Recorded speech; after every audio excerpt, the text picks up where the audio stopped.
Okay, Carl Zha, welcome back to the show. We've been following your trip all along. I got this message from my province, Northern Province, Gilgit Baltistan, and they sent me a screenshot of your tweet that you were in Kashgar, and they told me to tell you to visit Khunjrab and meet them, and they had this ox burger made for you. I'm like, whoa, man. Okay, so how was your trip? Are you back?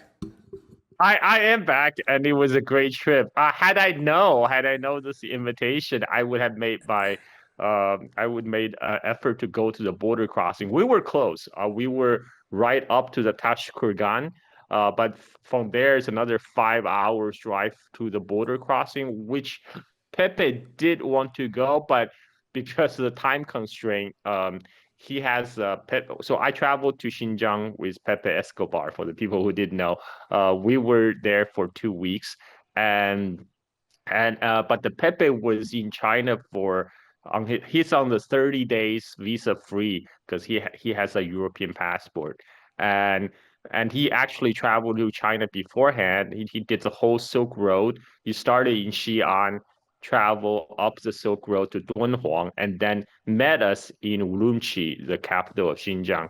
So by that time, we only had 2 weeks left, and because of the time constraint, we could not literally go to the border with Pakistan, even though Pepe really wanted to do that. Uh, had I know, I would just make an effort to go by myself to have the Oxburger. And yeah, I next for my next trip for sure because I just find out that so I have multiple entry visa to China for 10 years. So all I need to do, I guess, just get a Pakistan visa. I got to figure out how that works so I can just cross the border and then come back. We'll have to save that for the next time. Uh, Me and Pepe actually going back next year, early spring, because we this time we traveled through the southern Xinjiang, so everything south of the Tianshan Mountains. We flew to Urumqi, and then we started in Turpan, and then we drove to from Turpan. We went to Kucha, and then we drove across Taklamakan Desert, the world's second largest moving sand desert after Sahara. China built a brand new highway right across it because they figure out a way to fix the sand dunes with these like what they call magic Chinese square. They're basically straw grids they place on both sides of the highway that will fix the sand in place so the sand dune does not cover the highway. So we drove about 6 hours across the entire desert, and we visited all the oasis cities along the way, all the famous Silk Road cities like Yarkand, Kashgar, um, Hotan, and it was a fantastic trip. This is something I always wanted to do, ever since I was a small child. Because I remember when I was in elementary school, my dad bought a calendar which features Xinjiang, right? And you have these like brightly people brightly dressed in the Uyghur traditional costume with a backdrop of the amazing sceneries in Xinjiang. So ever since that planted a seed in my mind, I wanted to visit. And so finally I got my wish. And for Pepe, this is his third trip. He actually been to Xinjiang in the early 1990s. Like so he was in Kashgar in 1997, 98, and then later in early 2000. So he was in Kashgar when before they filmed the movie Kite Runner, which is about what took place in Kabul, Afghanistan. But at that time, Hollywood they couldn't go to filming Afghanistan because one is too dangerous, and two, Kabul has changed drastically physically. So they decide to film the whole movie in Kashgar as a stand-in for Kabul in the 70s. And so that's the time when that's what actually Pepe traveled there even before that. So he got to witness the whole transformation. I actually did an interview with him afterwards just to ask about his reaction because he still have the old photos of what Kashgar used to look like. Um, yeah, let me tell you, it just transformation is pretty drastic. As many places in China over the last 20, 30 years. And I would highly recommend for anyone. A lot of people think Xinjiang is this restricted area. It's not. As long as you have a valid Chinese visa, you can go. There's no, you don't need to require any other special permit or anything. So, Pepe literally was on his, for a lot of people from EU now, they get to travel to China 30 days visa free. That's how Pepe was traveling on. Myself, I have a 10-year visa to China, so I can go anytime. And it was it was it was fantastic. China has really put into a lot of effort to develop the tourism infrastructure. We saw the evidence of that everywhere because all the hotels that we stayed in, I asked, they all built within like last year. They all just built and opened within last year. They're brand spanking new, very, very nice hotels. Those rooms, I show some of the videos on my Twitter feed. Those rooms, like Pepe say, would easily cost like 400 to 500 euros if they were in Europe. But in China, the price is very, very affordable. And right now, it's mostly catering to domestic tourism because most of the traveler now go to Xinjiang. They're domestic Chinese tourists. I asked the tour guide about it. He said after 2008, basically as a result of the Urumqi riot that happened in July 2008, there was a sharp drop off in foreign visitors to Xinjiang. And plus that, there was increasing propaganda in the Western media about Xinjiang. So a lot of the English speaking tour guide actually have to switch careers. Many join trading companies or whatever job that would take better use of their English language skills because there just simply not enough foreign tourists coming to Xinjiang.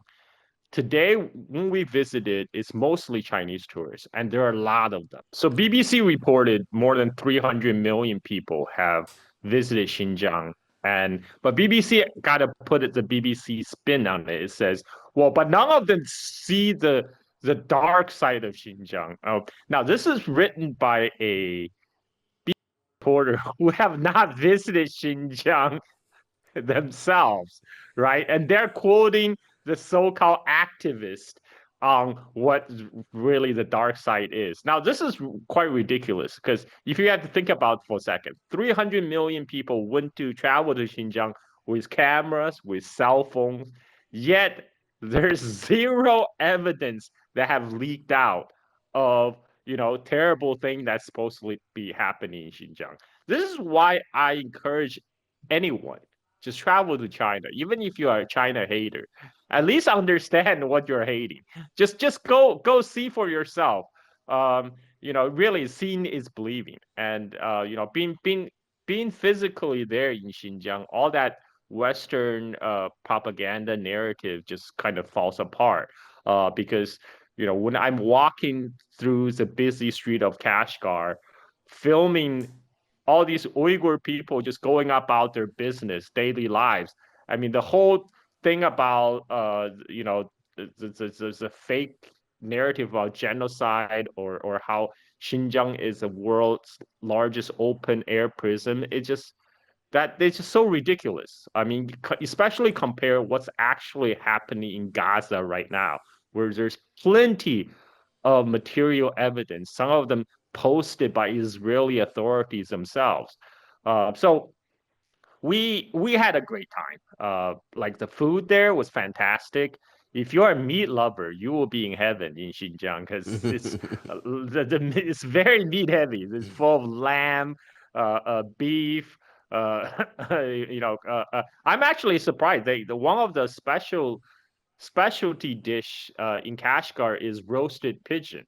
It's Mm, really good. It's mm, really good. I tried it. It was really good. mm. Um, and yeah, and they have and all kind of fruits because Xinjiang they have a very long sun exposure. So all the fruits they contain higher fructose content. It's very sweet, whether grapes or melon or watermelon. I mean, we just had our.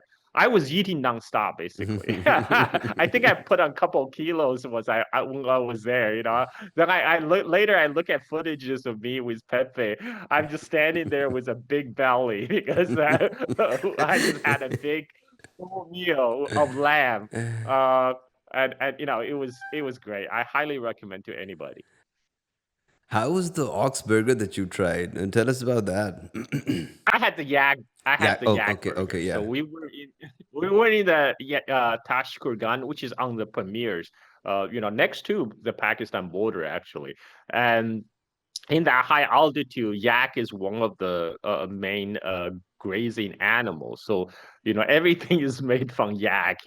We had, yak hot pot and Pepe was craving for a burger. So when we were traveling along, and then we saw a burger joint, and they're serving yak burgers. So, okay, we have to try it. It was great. It was amazing.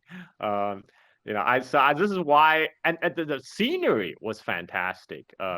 Especially the along the Karakoram Highway, which leads to Pakistan. Um, it's just a lot of it kind of reminds me of the scenery from American West, but on a much, much grander scale. It's like if you take American West, but everything's supersized. The mountains are supersized, the desert are supersized, and it's very majestic. And when we're traveling, I couldn't stop filming because almost every uh kilometer along the way is very scenic because there's a lot of uh scenic spot, and whenever we stop by there's also a hordes of tourists. That's how big the tourism to Xinjiang is now in China domestically. We saw tourists everywhere. This is also because we travel close to the China National Day week when the entire China was on vacation for that whole week. So there were quite many tourists wherever we went. Before when we went to Kashgar Old Town, right? One of the touristy thing to do is, especially for women, they would dress in like the costume of ancient Uyghur princesses and hire a photographer to follow them around the Kashgar Old Town to take pictures. And Pepe became a main attraction because there's not many foreigners in Xinjiang, so he always get dragged in to take photos. And then I noticed. First, I thought, okay, this is just tourists from the other part of China that's doing this, and then I noticed a lot of Uyghur people also, doing the same. So I was really surprised. I went to ask them. It turns out they're also tourists. They're not from Kashgar locally, but from other part of Xinjiang. They travel from Aksu, from Kucha, from Yarkand. So they are, also traveling on vacation during the National Week to Kashgar.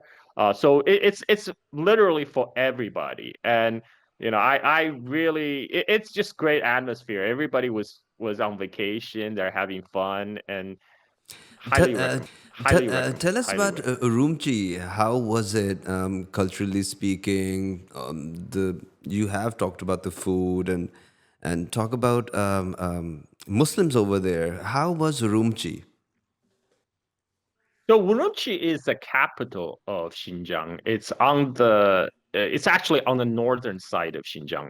Xinjiang is divided by a gigantic Tianshan mountain range that cuts it in half.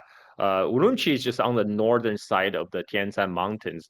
Uh, so when we arrived, we met a local expat, Luke, who is a student from UK who had been studying for medical AI in China, and he's just waiting to get his diploma from university in Shanghai. So he just like taking a 6 month off to go to Xinjiang to teach English, and he was having a great time there. And he took us to the local Uyghur restaurant in the Uyghur quarter, and and it was great. And what I realized is like you all I have to do just to speak to just say hello in Uyghur, Yakshimu says, and people immediately open up to you and they say first they look at you funny and then they smile and then they try to start a conversation.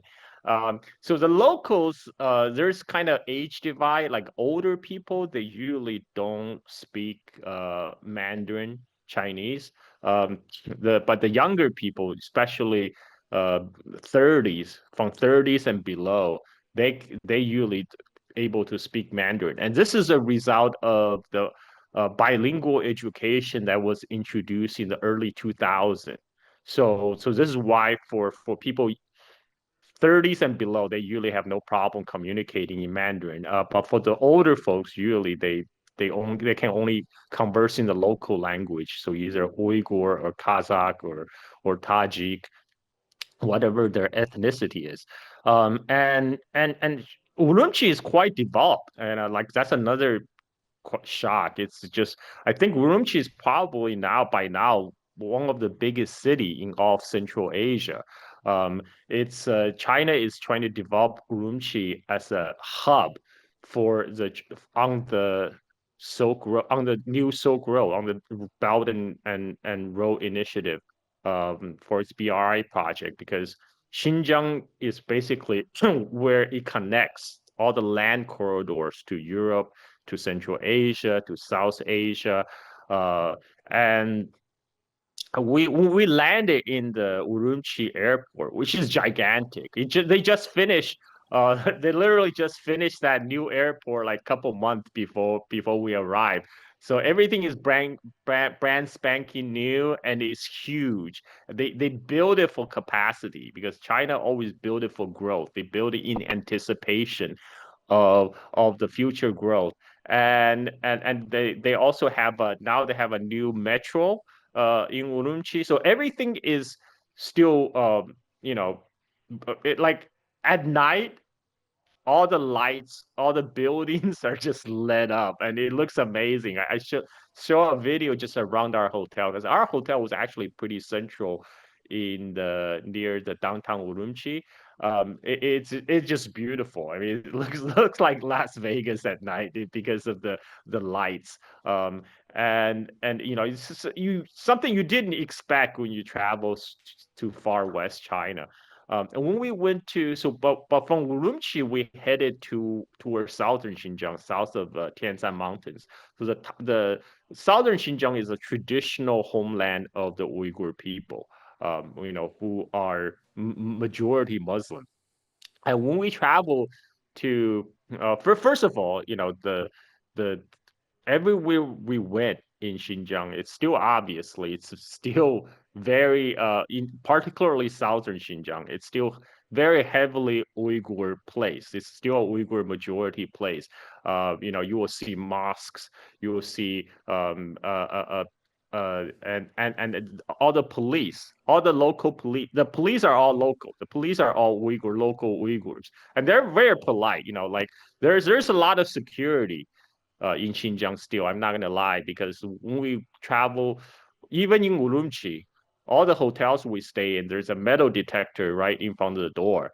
But the thing is, you can just walk right through it, setting off all the alarms, and nobody cares. So, like, in the first, I thought, oh, okay, because my experience at the airport, like, do I need to take out my bag, my laptop, or that kind of thing? They're like, no, no, no, just go through. And then it was beeping, and then like, no, just go. They're like, oh, just go. and so yeah, it was actually quite lax. And then when the night that we spent in Turpan, which is a town south of the Tianshan Mountains, we first of all, I was very surprised to find a very nice hotel in Turpan. They have these robots in the lobby that will deliver stuff to your room. So if you want more water for your room, for example, you call the front desk. Um, they will say, "Oh, we'll have our robotic waiters send the water to your room." And a few minutes later, you hear the door ring, and you open up, and it's like a robot there with water. You just press a button, it opens up, and you just pick your water. So I had to film that. That was still novel for me. Um, and they did have like in some of the hotels, not all the hotels, that they have the newer hotels, they have all the AI voice control. So but you can tell it to open the blinds, turn off the light, turn on the TV, turn off the TV. But it only works in Chinese. So sorry, if you don't speak Chinese, it's not gonna work because the AI. Oh, what happened to Uh, my camera? yeah, Just one yeah, second. you can plug it back in. Did it just Yeah, it's back. Okay. Yeah, Okay. I think I touched it. yeah. So what? The night that we spent in Turpan, we came back pretty late because there's so many. Xinjiang is pretty big, and a lot of these sites are pretty spread out. So often we spend hours in a car driving to one side to another. And Pepe wants to hit all these ancient Buddhist ruins, ancient Silk Road city ruins. So we came back to the hotel very late at night, and but we heard music, and then we saw women dressed very nicely walking through the lobby, and we went to take a peek, and it looks like a wedding, and the hotel staff saw us peeking. They're like, "You can go." We're like, "Really?" They're like, "Yeah, yeah, yeah, you can go." We're like, "Can we film?" Because we're holding our camera, right? The pocket through. They're like, "Yeah, yeah, no problem, just go." So we crashed into a Uyghur wedding, Whoa, local wedding, and it was a bomb because amazing. like so we walked in, they had the music full blast, and all the guests were forming a giant circle, and then they have an inner circle. All the groomsmen are forming a circle around the groom, and they're doing a dance off one by one with the groom. And then on the other side, they have all the bridesmaids forming a circle around the bride, and then they are doing a one-on-one dance off with the bride. Well, I got everything on camera. It was great. I would just like a fly on the wall, and it was totally unexpected. Um, so we went when we traveled to Kashgar. We find out on the Chinese social media. So one of our film crew is from Shanghai, so she's pretty savvy on the Chinese social media. She said, "Oh, I found out in Xiaohongshu, aka Redno, that there's a restaurant in Kashgar where they, specially host weddings, and they allow spectator, to to film from the second floor." So we got to go to that restaurant. So okay, okay, we have to do that. So we went to so it turns out there's such a restaurant in Kashgar. I guess the restaurant must work out some deal with a newlywed couple that they probably give them a discount for using their dance hall. In return, they have to be agreed to. There'll be other restaurant guests will be able to watch. So it's a great setup because so every all the regular guests will be seated on the second floor, and the second floor is kind of like a it open. It's like a balcony overlooking the main dance floor on the first floor. So that's where the wedding was taking place. So we arrived when all the wedding guests were still arriving there. So another thing our tour guide told us that is that so the wedding in different places in Xinjiang follow different customs. Like in Interpon, the wedding that we crash into, they usually have they basically have two weddings, but they start the wedding start in the afternoon when the sun is about to go down. For the first half of the wedding is mostly for the elders, so you got to be respectful and like Uh, because they're elders. But by 10 o'clock, 11 o'clock at night, when the elders get tired and go home, that's it's when the youngins start to party. That's when they start doing all kind of dancing and stuff. And so we caught the second half of that in Turpan. And in Kashgar, we saw the whole thing. So they first start with people start with dancing again, right? Like whenever there's videos come out of Xinjiang, you always see people dancing, and this Western quote unquote journalists is like, oh, the CCP is making people dancing for the camera, which is ridiculous because dancing is part of their culture. It's really big in Xinjiang. So the wedding starts with the again the groom and the brides will hold a separate dancing party, and the people surrounding them, they will do individual dance off, but then they will give them money, cash, for us. It's a wedding gift. So one person will come up and do a dance off with the groom and then stuff his pocket with cash. And we're actually surprised because in our traveling through China, we haven't had to use cash. Everything was mobile payment, right? We just use our phone, use our WeChat or Alipay for everything. So we ask our tour guide. The tour guide's like, yeah, we nowadays we just use cash for gifts. For like gifts like wedding. That's what we use cash for. And and apparently those so I asked how much that wedding banquet would cost. It actually cost quite a bit. The Each individual table costs about 3,000 RMB. And I counted, Yeah, that yeah, wedding that yeah, we saw in Kashgar, there yeah, were 35 tables. So it was not a cheap wedding, but the bride the newlywed, they make their money back when the yeah. guests give them Gives cash. back, yeah. So like yeah, so most of the wedding in China is actually cash positive because the guests chip in. Um, but for us, it was just a feast for the eyes. They actually hired the tightrope walker. Like that's another like a kind of part of the traditional Uyghur culture is to walk on the what do we call it? You usually see the acrobat do that. Yeah, They the walk the tightrope. tightrope. Yeah, yeah, Um, yeah, this guy hold a balance yeah. beam and doing the whole tightrope, and he perform his tricks, and he was doing it without any harness or anything, right? We're just like, wow, but I don't know if I want to have that on my wedding because I'm like, dude, all the eyes will be on that guy, right? He's like the star of the show, because he was a good looking guy, so he was taking his time showing off. But it's great fun. The atmosphere, it was great. I would totally do it again, and the food was fantastic. As I already mentioned, I would eat the Uyghur food every day, as Pepe would as well. Every time me and Pepe, we demand we gotta have local food. We gotta have the local Uyghur food. Give us the lakman, which is a noodle, or the polo, which is a rice with lambs and stuff, and you eat with your hands. And oh man, just talking about it is making my mouth watering right now. And they're another thing that they have this thing they call samsa, which is a kind of roasted bomb but with meat inside, dumpling. Meat. But Yeah, okay. yeah, yeah. Yeah, yeah. Oh, It's called that samosa here. okay. Then over there it's called Yeah. samsa. Yeah, I think it's has Yeah. very similar origin. Yeah. Oh, Yeah, it yeah, was yeah. so good. It was And the so good. money I thing you're will. talking about, the traditions, it's so familiar that I'm having a good time listening to this.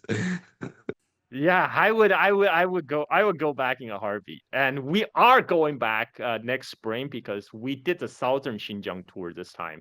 So for the next trip, Pepe wants to travel northern Xinjiang to the Kazakhstan border, where he want to film the border crossing with a new uh, Silk Road trade and where it takes place. So that's for the coming spring.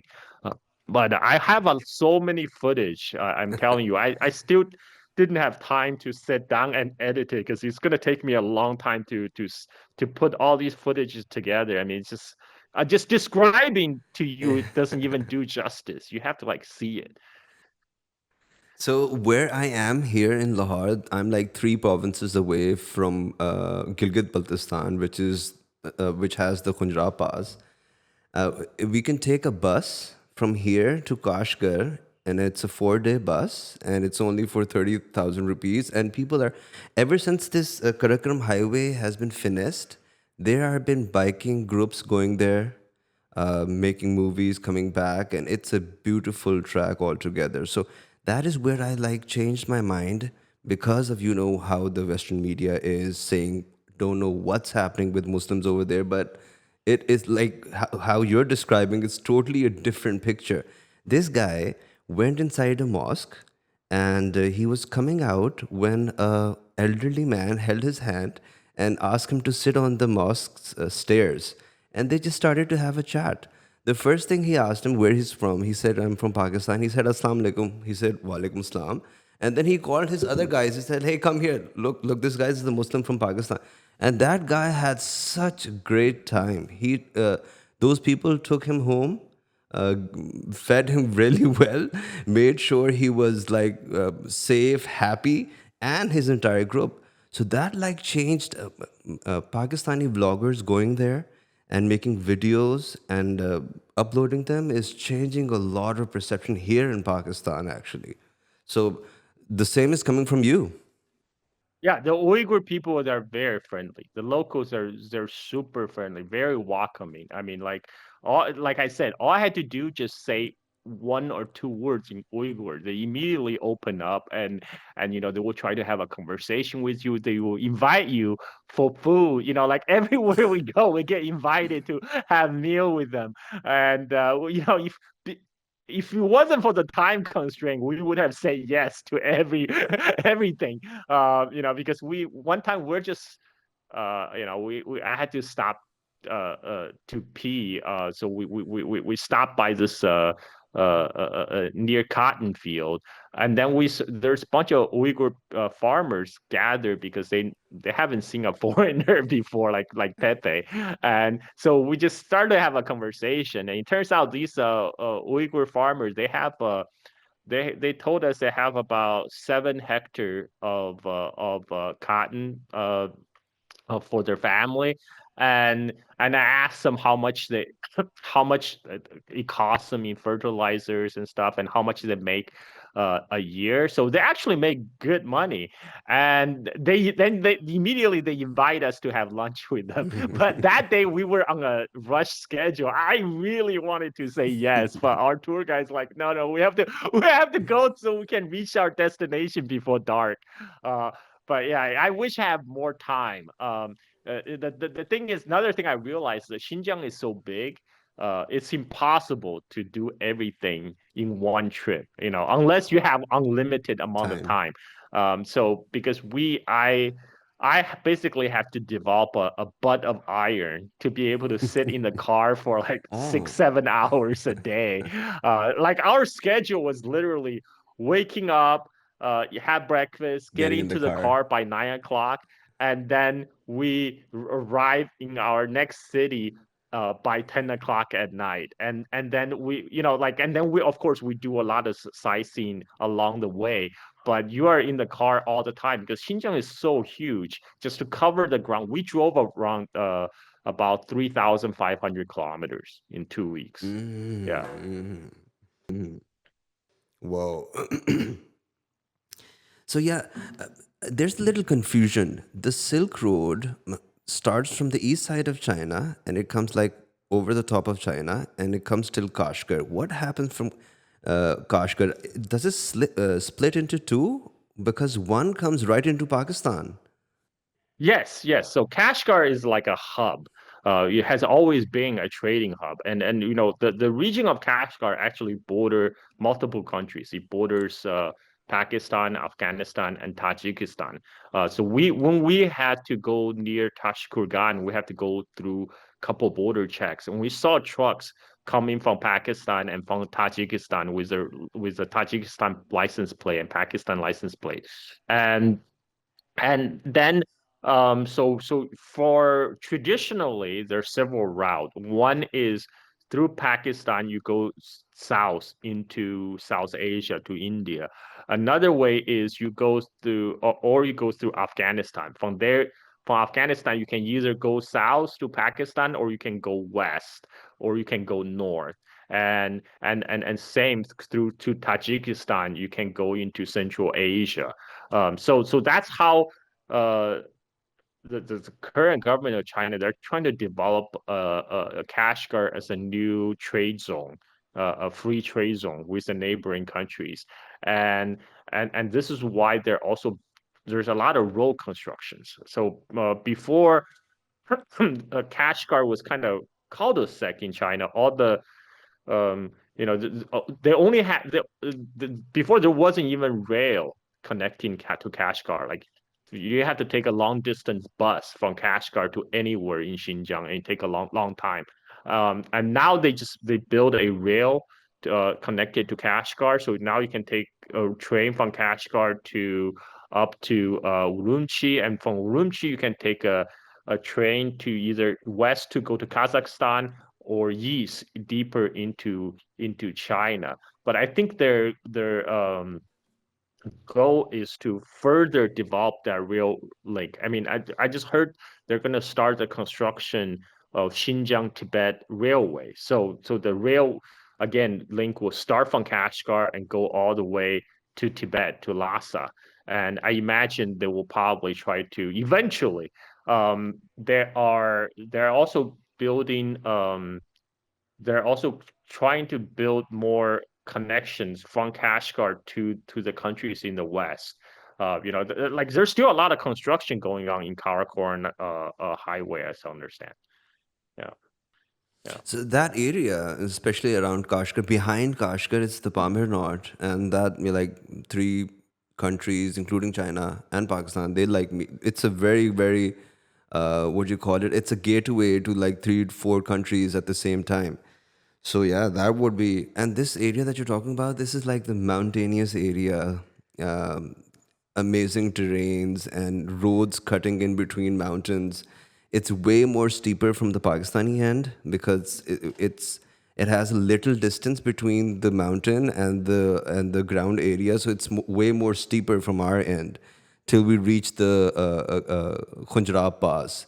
But because the terrain, we have an idea how the terrain is because of the Gilgit Baltistan. It's the same thing, almost the same thing. But wow, when was the last yeah. time? That Yeah. so so similar scenery would be from the border the Kunjurap Pass to the town of Tashkurgan, and then from Tashkurgan to Kashgar. So because the whole area around Tashkurgan, like you say, is on the Pamirs, the plateau.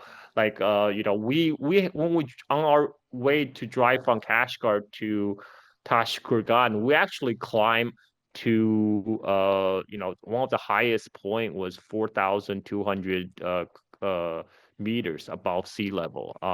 Like I tried to I was getting a little bit so I we had oxygen bottles, right? So I tried to do it without oxygen. Um, I try to take a deep breath, and suddenly I feel like a little bit short of breath because at that height, the air only have 50% as much oxygen as at the sea level. So just in case, I took a swig of the oxygens canisters we brought in.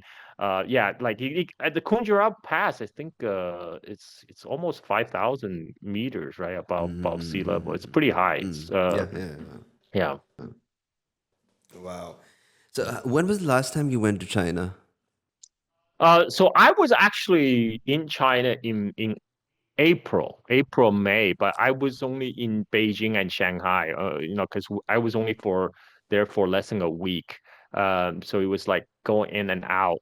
But the last time I spent significant time in China was 6 years ago, before COVID, before the pandemic, 2019. So there a lot has changed. I mean, every time I travel to China, it's like I'm traveling to a different country because every time I go, literally the infrastructure have changed, the landscape have changed.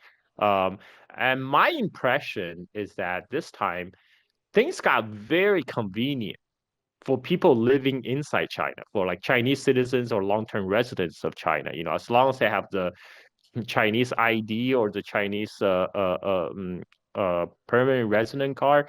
It's very easy. For first time traveler to China, though, I think they still need a little bit onboarding. Like I wish they have a help desk booth at the airport who just tells the coming tourists, oh, okay, this is what you need to do. Download WeChat, download Alipay, hook up with your bank card, verify your account. You have to supply because I thought I knew how to navigate because I'm Chinese, I know the language, but still, I created, I downloaded Alipay as I associated Alipay with my bank card. I thought, oh, that's all I had to do.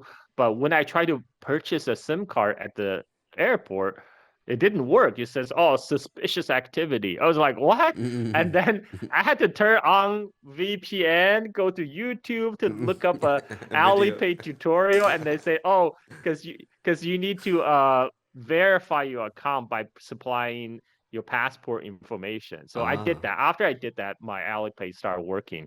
But I just wish, somebody had told me that, and instead of trying to figure out everything on my own. And and also I was going to the metro system in China was amazing in a lot of the big cities.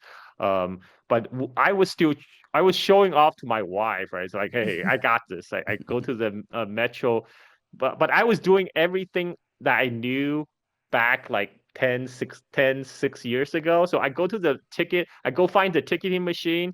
I select the map of where I want to go, the destination, and then it tells me how much it will cost, and then I use my Alipay to pay the exact amount. Then you spit out a plastic card. Then I use it to swipe me into the Metro card. I thought it was pretty cool. And then until I met my expat friend in China, Daniel Dumbriel from my hometown Chongqing, he's like, "What are you doing, man? Here, give me your phone. Here on your Alipay, there's a mini app called Metro. Just click on that, and then you just need to specify which city you're in. And after that, it will generate a QR code. And all you have to do is just use that QR code to scan you inside in any metro station. And when you leave, you scan it to go out, and you automatically calculate the amount. And the amount is like it's like nothing. It's like I travel a lot of time. It costs me anywhere from 2 to 4 RMB a trip, which is like almost like 50 cents US, like it's nothing. But it's super convenient because really outside the metro, um, especially you don't have children to worry about. They have these ride share bikes, ride share bicycles, and sometimes even electric scooters. Again, if you can use your Alipay, scan the QR code, and as long as your Alipay is working, that you will automatically tell you how much it will cost. I think it was like 1.5 RMB for the first hour or something. It's really cheap. So you can then drive those bicycle around the city, and you can just Wow. drop them off. There's like this designated drop off place everywhere, like just along the pedestrian street, and you just drop off, scan your thing, and you're done. And it's you can pretty much get around the city anywhere. Um, Provided you have a Chinese navigation map. So I downloaded 高德地图, which is in English is called A map. A like the letter A map. I thought it was only in Chinese, but apparently they have an English version now because my wife downloaded that and she said, "Oh, this is so much better than Google Map." And with that, with all the rideshare bikes, and plus Didi is like Uber, but they actually bought out Uber China. So Didi is this giant rideshare app in China. So anywhere you go, you can call Didi. They will arrive in few minutes. Again, it doesn't cost much. And only thing for a lot of this Chinese app to work is you need a Chinese number. So this is why I would recommend you to get a SIM card when you land at the airport. You get a SIM card, you get a local Chinese number, then then you'll be able to use a lot of the Chinese app. Because what happened is they want a Chinese number so they can contact you when your DD driver is close by, or if they need to. So that's why they need a Chinese number. So just get a SIM card at the airport. But after this kind of the brief onboarding, traveling in China is super easy, super easy.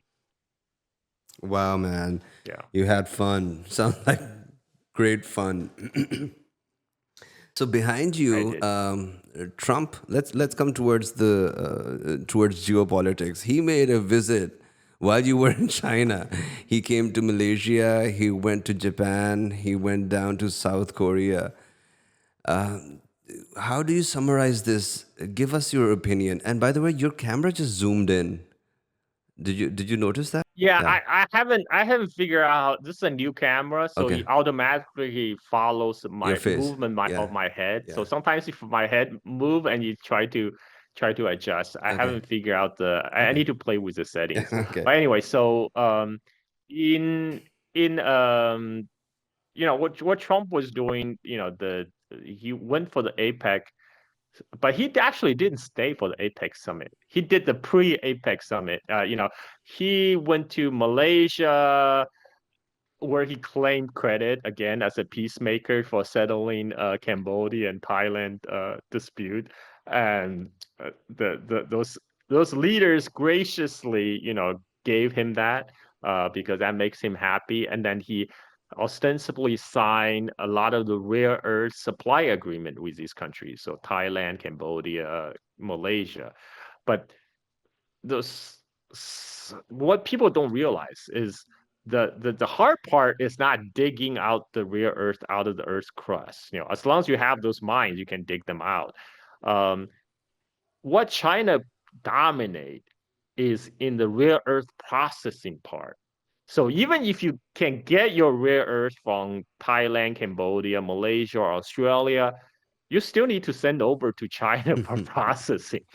And that's what was happening in US as well. So the largest rare earth mine is Mountain Pass mine in California.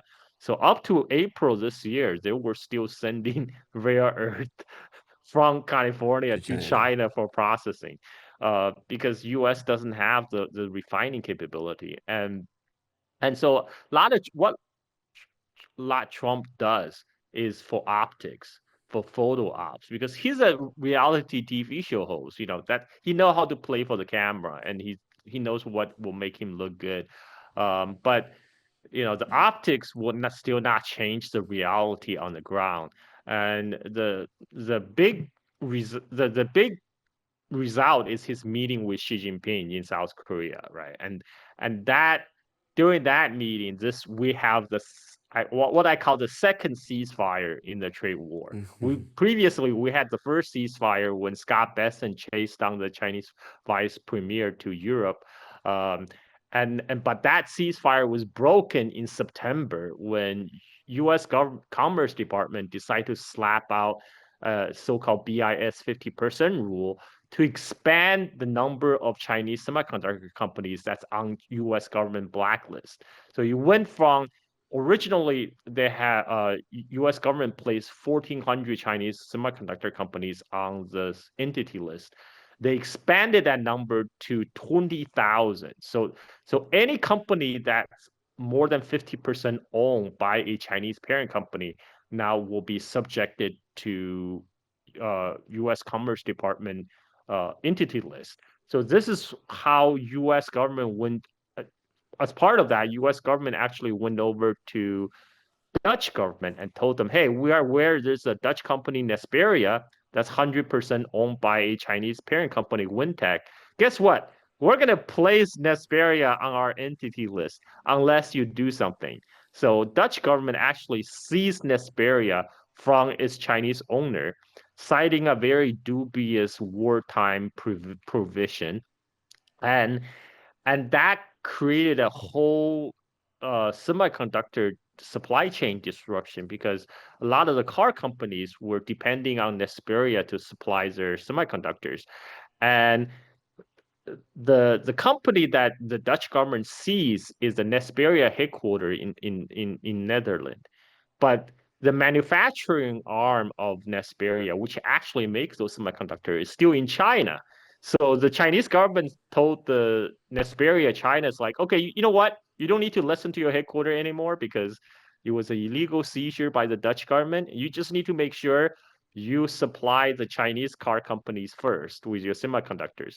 For the agreement Nesperia have signed to supply other car companies, well, you don't need to worry about that. Those companies, if they want semiconductors, they have to negotiate with you to sign a new contract. So this caused a big panic. A lot of the car companies, both German automakers, Japanese, American automakers, they're complaining they're weeks from running out of semiconductors for their cars. This is why Japan shut down their car plant in Mexico because they're running out. And and uh, and this is a completely self-inflicted problem. And guess what? As a result of Xi Trump meeting, United States roll back. They walk back on they decide to suspend the BIS 50% rule for another year. In return, China decide to suspend their new more stringent export control on rare earths, which they roll out in October 9th in response to the U.S. Commerce Department's BIS 50% rule. So China decided to suspend that rare earth export control for another year. But the previous export control on rare earths that which China had placed on, earlier this year, that is still very much in effect. So that means the U.S. military industrial complex is still not getting their hands on those rare earths. And in essence, this is a Trump capitulation again. He kind of walked back on a lot of the tariff he imposed in China. So today, the effective tariff rate on China is about somewhere around 20%. So it's about the same level as on a lot of the so-called US allies. I'm talking about UK, Canada, Australia, etc. So all the people that had moved their supply chain out of China in April in response to the so-called Liberation Day announcement by Trump administration, they got screwed.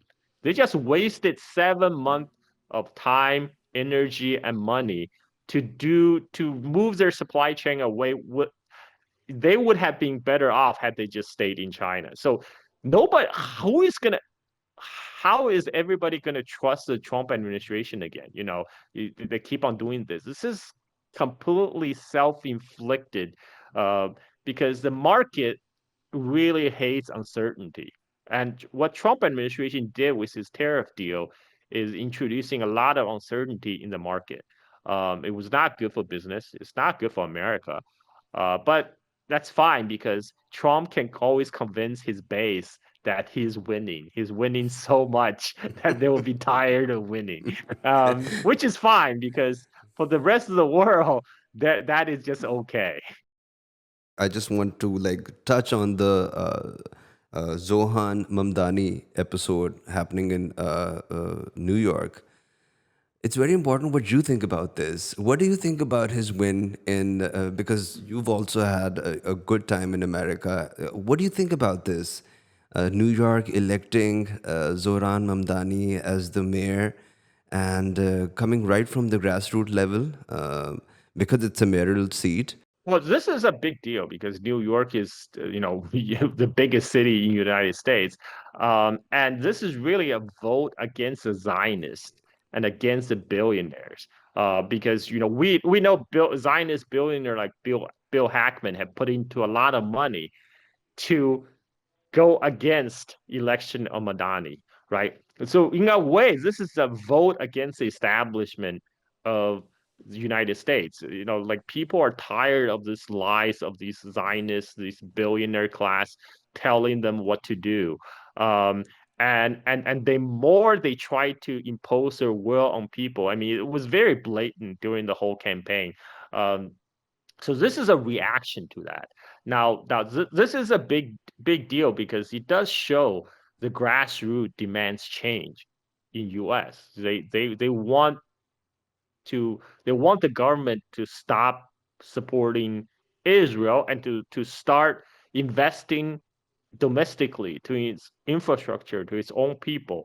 But whether Madani election will change anything, I'm always take the wait and see approach because a lot of the right now I understand there's a lot of um, there's there's a lot of energy around Mandani's getting elected. What he reminded me of was 2016 Obama election, because Yeah, yeah. I'm old enough to remember the Obama election when Obama promised change, and Obama also came from the grassroots, right? And so I, being a little older now, a little bit skeptical, I'm gonna take a wait and see approach to see what Madani actually do for the city of New York. Mm, Because right now, there's also signs that the establishment is trying to co-opt him. You have Obama now coming out to certainly trying to get close to Madani and offering Madani advice, and then you have the son of George Soros, Alex Soros, post a picture of him and posing with Madani. So I'm gonna have to do a wait and see approach to see if Madani can he resist, being pulled back into the democratic machine, the machine of Democratic Party, even though the Democratic Party has tried to sabotage his campaign every step of the way. Um, that's a real test, because this is in U.S. Um, it's always recently I watched a interview with Professor Jeffrey Sachs. He talked about who really runs the United States. He said, it's not the elected officials. It's those men in suits. It's a deep state that's running things. And when a person wins the election, then you have all these men in suits come to them. It's like, okay, that's great. Congratulations. Now you got to do what we want you to do. So I'm gonna take a wait and see approach to see what happens now. Whether Mandani will be able to resist the pullback into the machine, or whether he will be able to deliver the promise he made to the voters of New York. Well, I think you know how big of a problem renting is in New York and their transport. But he has good ideas, but Trump is also looking to like tighten some screws up, revenue coming from the federal side.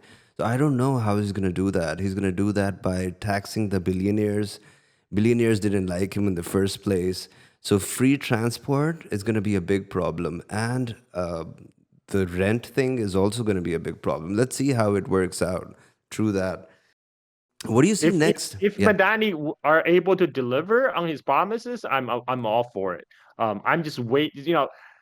Being a American voter for most of my life, I have become a little bit jaded, a little bit cynical. So this is why I always take a wait and see approach. Like Confucius says, listen to one's words, but watch one's actions. Actions. There you go.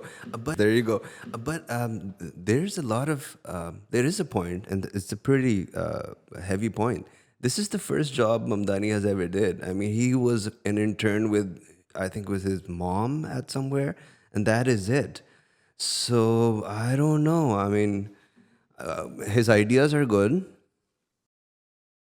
Yeah. That's where I kind of little bit worries me, because that's where I see the Obama parallel, right? Yeah. Obama, I mean, the same thing. Yeah. Obama was a community organizer before he went to got elected to the Illinois Senate, and Obama became the face of Wall Street. Mm. And he got packaged as this presentable, acceptable, very well-spoken face of Wall Street, even though he came to office promising change. In the end, nothing got changed.